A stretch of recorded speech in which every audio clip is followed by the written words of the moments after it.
प्रभु का धन्यवाद हो। बाइबल हमें बताती है कि कभी कभी मनुष्य के जीवन में बड़ी विकट परिस्थिति हो जाती है। आज ऐसा ही मुझे एक विश्वास का वचन मिला। फिलिपियों 4 अध्याय उसके 6 और 7 पद में लिखा हुआ है, मैं आपके साथ पढ़ता हूं। किसी भी बात की चिंता मत करो, परंतु हर एक बात में तुम्हारा निवेदन, प्रार्थना और विनती के द्वारा धन्यवाद के साथ परमेश्वर के सम्मुख उपस्थित किए जाए। तब परमेश्वर की शांति जो सारी समझ से परे है तुम्हारे हृदय और तुम्हारे विचारों को मसीह यीशु में सुरक्षित रखेगी। प्रभु का धन्यवाद हो इस सुंदर वचन के लिए। अक्सर हमारे जीवनों में चिंता, परेशानियां घर कर जाती हैं, लेकिन बाइबल बताती है चिंता मत करो, चिंता मत करो। उसकी एवज में हमें करना क्या है? बाइबल में ना एक बड़ी अच्छी बात है।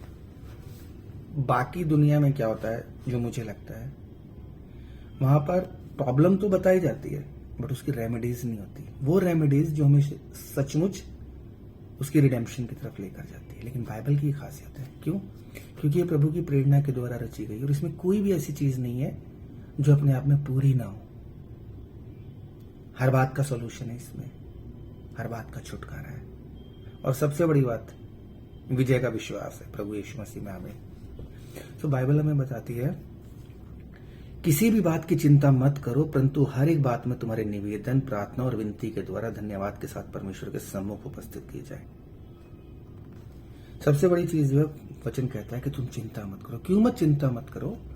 क्योंकि बाइबल में हमारे इसी बात के अगेंस्ट में और सारे प्रोमिसेस हैं कि मैं तुम्हारा यहोवा हूं, मुझे तुम्हारी चिंता है। एक मां अपने दूध पीते बच्चे को छोड़ सकती है, लेकिन मैं तुम्हें कभी ना छोड़ूंगा। ये प्रभु का एक और वादा है हमारे जीवन में जो इसी चीज से कोरिलेटेड है। वो कहता है मैं तुम्हें कभी ना छोड़ूंगा। फिर तुम्हें चिंता किस बात की करनी है? फिर मत्ती उसके 6 अध्याय उसके 34 पद में बड़ी खूबसूरती से लिखा है, चिंता मत करो, कल के लिए चिंता मत करना। क्योंकि तुम चिंता करके कर भी क्या सकते हो? तुम अपना एक सर का बाल भी तो काले से सफेद नहीं कर सकते।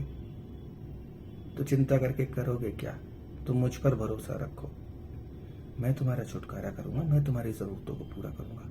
फिलिपियों 4 अध्याय उसके 19 पद में लिखा, तुम्हारी तमाम जरूरतें यीशु मसीह नाम से पूरी होंगी। फिर हमें चिंता करनी किस चीज की है? मेरे अजीजों, हम चिंता भी करें और उसका रिजल्ट भी ना आए, ऐसे एफर्ट लगाने का क्या फायदा?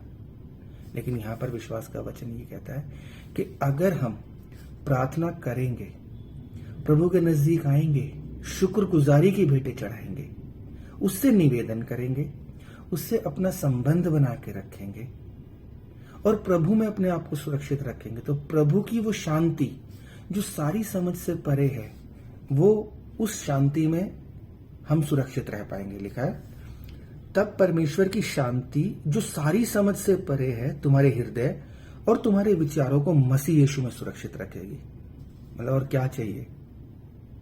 प्रभु यीशु मसीह की शांति हमारे हृदय के जो विचार है, वो विचार जो हमेशा नेगेटिव बनते हैं, जो हमें कमजोर बनाने के लिए हमारे ऊपर प्रबल हो जाते हैं, उन तमाम विचारों से दूर रख के हमें यीशु में सुरक्षित रखेगी। बस हमें करना क्या है? 4 चीजें तो हैं जो अपने जीवन में करनी है। सबसे पहली चीज, चिंता नहीं करनी। चिंता क्यों नहीं करनी? क्योंकि हमें आश्वासन है जो प्रभु उन चिड़ी जानवरों को खिला सकता है जो ना पैदा करते, ना कोई अनाज बोते, ना काटते, लेकिन फिर भी प्रभु उनके जीवन यापन का जुगाड़ करता है। तो हमारा क्यों ना करेगा, जबकि हम उसके लिए एक अनमोल भेंट है। उसने हमें अपने हाथों से रचा है, बाकी चीजों को उसने रचा नहीं है, सिर्फ कहा है और वो चीजें हो गई। दूसरी चीज वो हमसे कहता है प्रार्थना करो। प्रार्थना करने के लिए वो इसलिए कहता है क्योंकि प्रार्थना करने से हमारा संबंध उससे बनेगा। हम अपनी बातें उस तक कह पाएंगे, उसकी आवाज को सुन पाएंगे वचन के द्वारा। क्योंकि जब हमें प्रार्थना करनी और उसका वचन पढ़ना, तो एक 2 वे कम्युनिकेशन है। हम प्रभु से कुछ कहेंगे और प्रभु की कुछ सुनेंगे। कहते हैं कुछ अपनी कहो, कुछ मेरी सुनो, तभी तो रिश्ता बनता है। और हमें रिश्ता ही तो बनाना है अपने उस प्रभु से जो रिश्ता कई साल पहले भाग्यधन में टूट चुका है, जिसको रिक्रिएट करने की कोशिश यीशु मसीह ने करी आज से 2000 साल पहले गत्समनी के बाग में क्रूसिफिक्शन के टाइम पर यीशु मसीह ने अपना पार्ट पूरा कर दिया है। अब सिर्फ हमारे वाला पार्ट बचा जो हमें पूरा करना है। यीशु मसीह ने अपना आत्मा भी हमारे लिए दे दिया, कहा कि तुम्हारे लिए सहायक के रूप में है, तुम्हारे साथ रहेगा। बस हमें उस सहायक को यूज ही तो करना है। और वो यूज कैसे होगा? वो यूज होगा जब हम प्रभु का वचन पढ़ेंगे, उससे प्रार्थना करेंगे, उसकी आवाज को सुनेंगे, उसकी सामर्थ को महसूस करेंगे। तीसरी चीज एक बड़ी अच्छी उसने बताई है, शुक्रगुजारी के लिए। वो कहता है किसी भी बात की चिंता मत करो, परंतु हर एक बात में तुम्हारे निवेदन यानी कि रिक्वेस्ट, प्रार्थना और विनती के द्वारा धन्यवाद के साथ परमेश्वर के सम्मुख उपस्थित किए जाए। मतलब हमें इस बात का धन्यवाद, इस बात की थैंक्स गिविंग करने कि प्रभु आपने हमारे जीवन में कदम रखा, आपने हमें सुरक्षित रखा, हमें इवन ये मौका भी दिया कि हम प्रभु के नजदीक आकर प्रभु से प्रार्थना कर सके। क्योंकि अजीजों, मैं आज आपको एक बात बताऊं, अगर हर राह चलता सोचे कि मुंह उठाकर प्रभु से प्रार्थना कर ले, ऐसा भी मुमकिन नहीं है। क्योंकि वचन बताता है कि प्रभु, वो लोग बहुत धन्य हैं जिनको प्रभु अपने नजदीक आने का मौका देते हैं। यानी कि प्रभु की मंजूरी से ही लोग प्रभु के नजदीक आते हैं। अब कोई ये कमेंट ना करे, ये ना सोचे कि अगर ऐसा तो इसका मतलब सडनली हम प्रभु को आवाज नहीं दे सकते क्योंकि प्रभु ने, नहीं। प्रभु का आत्मा हर एक व्यक्ति के लिए और हर एक व्यक्ति से बात करता है, और वो चाहता है कि हर एक व्यक्ति बचाया जाए। क्योंकि बाइबल में लिखा है, यीशु मसीह ने कहा है कि मैं अपने प्रभु की इच्छा पूरी करूंगा कि जो भेड़े मेरे गले की नहीं है, मतलब सिर्फ मेरे गले तक की ही नहीं है, जो भेड़े मेरे गले की नहीं है, मुझे उन्हें भी फेर के लेकर आना है। तो ये बात इस बात को प्रूव करती है कि प्रभु का आत्मा हर भेड़ के लिए, हर कलीसिया के हर लोगों के लिए उन्हें बचाना चाहता है कि हर जान बचाई जाए, हर बशर बचे। इसलिए हमें इस बात की शुक्रगुजारी करनी है कि प्रभु पिता परमेश्वर, आपने हमारे जीवन में बड़े बड़े काम किए, और ये जो परिस्थिति आ भी गई है, चिंता की एक परेशानी आ गई है, ये परेशानी के लिए हम आपकी शुक्रगुजारी करते हैं कि इसके द्वारा हम आपके नजदीक आ सके। क्योंकि ये वचन भजन संहिता में लिखा है, राजा दाऊद कहते हैं कि मेरे प्रभु, मैं आपका धन्यवाद करता हूं कि जब जब मुझ पर विषम परिस्थिति आई है, संकट आया है, ये मेरे लिए अच्छा है क्योंकि मुझे आपके नजदीक आने का मौका देता है। मेरे प्रभु, आप मुझे छुटकारा दें इस मुसीबत से जिसमें मैं आ गया हूं। धन्यवाद करता हूं कि मुझे आप तक नजदीक ला पाई। इसलिए अजीजों, ये बाइबल में हर चीज का जवाब है, बशर्ते कि हम इसके पन्नों को पलटने की कोशिश करें अपने जीवन में। इससे अच्छी, मतलब मुझे बात शुरू में बड़ी अजीब लगी थी कि शुक्रगुजारी करनी है, लेकिन ये एक बहुत अच्छा मौका। आज अगर मेरे ऊपर कोई दिक्कत आई है, सपोज करो मैं नौकरी करता हूं, मेरी सैलरी लेट हो गई है, मुझे प्रभु का शुक्रगुजार होना चाहिए कि जहां मैं चलो दिन में एक बार प्रार्थना करता था, एक एक्स्ट्रा मौका मिल गया। क्योंकि तनख्वाह नहीं आई तो मेरा काम कैसे चलेगा? तो मैं प्रभु के नजदीकी में पहुंचू। मेरे प्रभु, शुक्रगुजार हूं आपका। ये दिन में तो 10 मिनट देता था, आज एक्स्ट्रा 2 मिनट आपने और मेरी जिंदगी के लिए लिए, जस्ट बिकॉज ऑफ कि मेरी सैलरी अकाउंट में अभी तक ट्रांसफर नहीं हुई। प्रभु का धन्यवाद हो। और वो समय मुझे प्रभु के साथ बिताने को मिला। बाइबल बताती है, प्रभु के साथ एक पल गुजारा प्रभु की दूरी में 1000 पल गुजारने से बेहतर है। तो वो मौका हमारे लिए बहुत सुरक्षित है। अगर हम पर कोई मुसीबत आई है तो हम प्रभु की नजदीकी में पहुंचे और उसकी शुक्रगुजारी करें, उसका धन्यवाद करें। और सबसे बड़ी चीज कि ये सब कुछ करने के बाद एक आश्वासन जो हमें मिलता है कि प्रभु की शांति हमें सुरक्षित रखेगी। ब्यूटीफुल प्रॉमिस है। ये छोटे छोटे वादे बाइबल में जो ऐसे लिखे हुए, ये हमारे ना विश्वासों को मजबूत बनाते हैं कि हमने ऐसा किया तो ऐसा होगा। जब हम अपने जीवन में देखेंगे तो ये पूरे हो जाती हैं ये चीजें। प्रभु की शांति वो शांति है, बाइबल बताती है कि मैं वो शांति तुम्हें देता हूं जो दुनिया वाले नहीं देते। प्रभु की शांति सब शांतियों से अलग है, ये फिर हमसे कभी छीनी नहीं जाती। इसीलिए आप देखो, जो लोग प्रभु के लोग हैं, प्रभु के वचनों में स्थिर हैं, उनके फेस पर एक अलग ही ग्लोरी होती है। वो उनमें एक अलग ही सेटिस्फिकेशन होता है। उन्हें से कोई मतलब नहीं होता रिजर्वेशन है या नहीं है, उन्हें क्या मिल रहा है नहीं मिल रहा है। आज है, प्रभु का धन्यवाद करके खा लेंगे।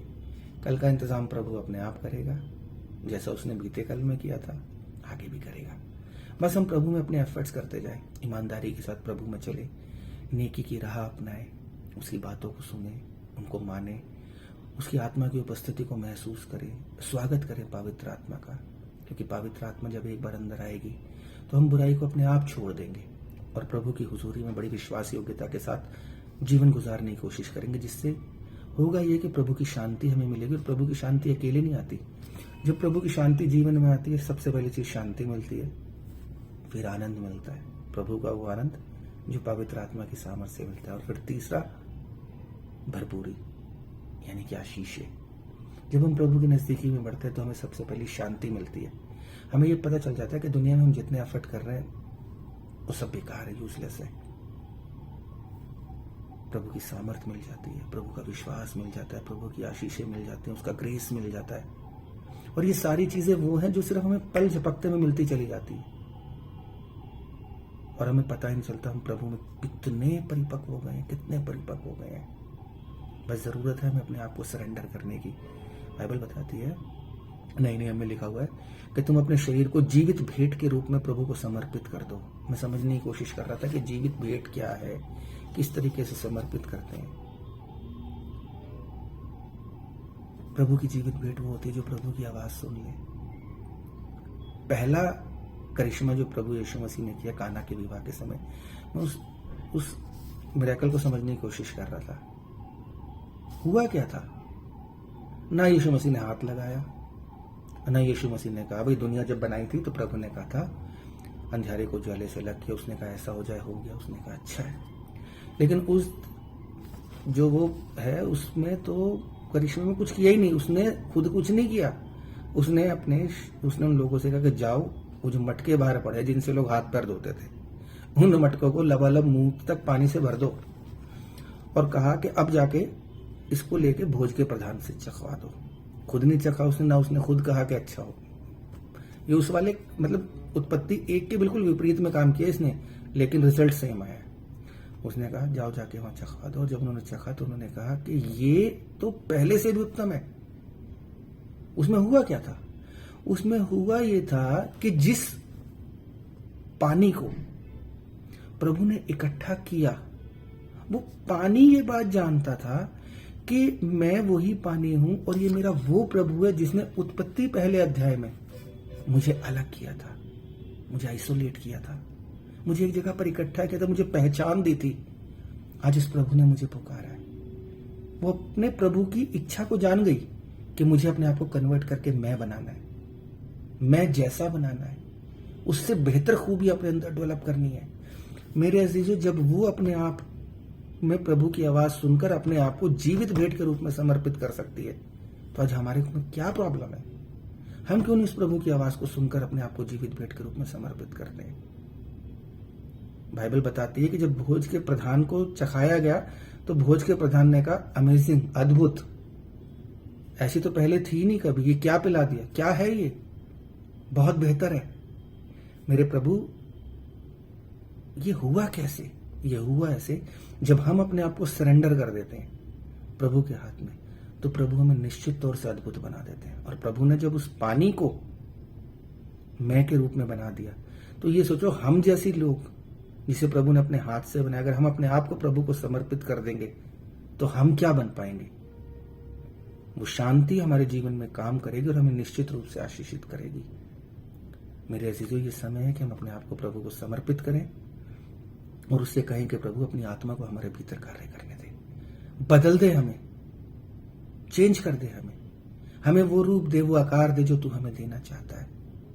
मदद कर हमारी, हमें अपनी अगुवाई में लेकर चल, बदल दे हमारे जीवनों को, बदल दे हमारे व्यक्तित्व को, बना दे वो जो बनाना चाहता है। प्रभु पिता परमेश्वर मदद करें हम सब लोगों की जो आपके वचनों में बढ़ना चाहते हैं। पिता परमेश्वर हमारी अगुवाई करें, हम अपनी सामर्थ्य से भरें पिता परमेश्वर, और हमें पिता परमेश्वर वो रूप, वो आकार दें जो आप हमें देना चाहते हैं, ताकि सचमुच हमारे जीवनों के द्वारा प्रभु परमेश्वर आपकी महिमा हो और हम दूसरे लोगों के सामने एक मिसाल के रूप में कायम हो सके, एक ऐसे बहते सोते बन सके जिसमें से प्रभु लोग आपके नाम से पिता परमेश्वर तृप्त किए जाए। हम सबकी मदद करें, अगुवाई करें, मार्गदर्शन करें। आमीन। जय मसीह की।